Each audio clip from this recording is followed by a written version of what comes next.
أهلا بكم في النجم الصاعد.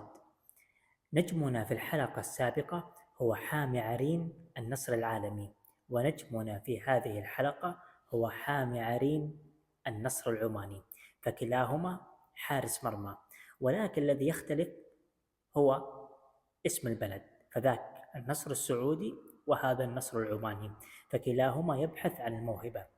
يقول نجمنا لهذا اليوم: كنت ظهير أيمن وظهير أيسر، ولكن النادي لم يقبل بي بسبب أن لعبي لم يكن جيدا، حتى وجدت ضالتي في حراسة المرمى، ولم أكن أحب حراسة المرمى، فأخذني النادي حتى أصبحت مميزا، واستدعوني الفريق الأول لخمس مناسبات، حيث أخذت أفضل لاعب في الجولة 20 من الدوري العماني، وبالفعل تصديت لركلة جزاء وأصبحت دوليا في منتخب عمان للشباب.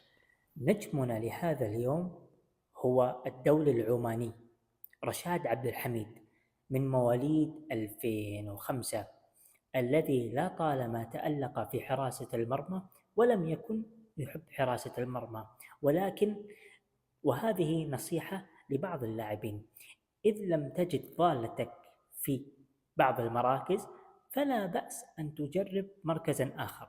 فتخبرنا الكرة على مر الزمان أن هناك لاعبين تألقوا ليس بمراكزهم بل بمراكز أخرى فوجدوا ضالتهم، فهذه نصيحة لكم.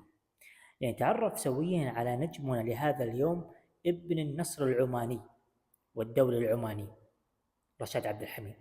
اختار مركز حراسة المرمى في كرة القدم ليكون مجالا لعطائه الرياضي، مستندا لموهبة وشغف بالمركز وقدرات فعلية تؤهله للتألق والتقدم في مركزه.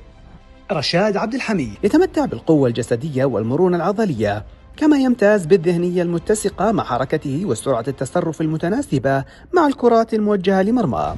قارئ ممتاز لحركة المرمى، ويتمركز بشكل بديع في المكان المناسب في مساحة مرمى. يجيد التعامل مع الكرة في مختلف المواقف، فهو قوي الصد للكرات المباغتة العالية التي يصعب التقاطها، ويجيد الإبعاد لكرات حين تكون شديدة الخطر ولا مجال غير إبعادها. يتعامل باقتدار مع كرات منخفضة بالاحتضان، كما يتميز بالارتماء المميز على الكرات الأرضية مع توفير قدر عال من الأمان له ولغيره. في هذا الموسم لعب نجمنا رشاد عبد الحميد مع النصر العماني ل10 مباريات، حيث استطاع الخروج بكلين شيت ل6. رشاد عبد الحميد اسم قادم في النصر العماني، ولا سيما أن لقبه هو علي الحبسي، فهو أسطورة قادما بحول الله عز وجل على طريقة علي الحبسي. أصدقائي، وقبل الختام، عصائر 1000 هي العصائر الأنسب هنا في وقت الصيف، ولا سيما تخدم الحفلات والمناسبات، وأيضا الأجواء الرياضية وغيرها من الكثير والكثير.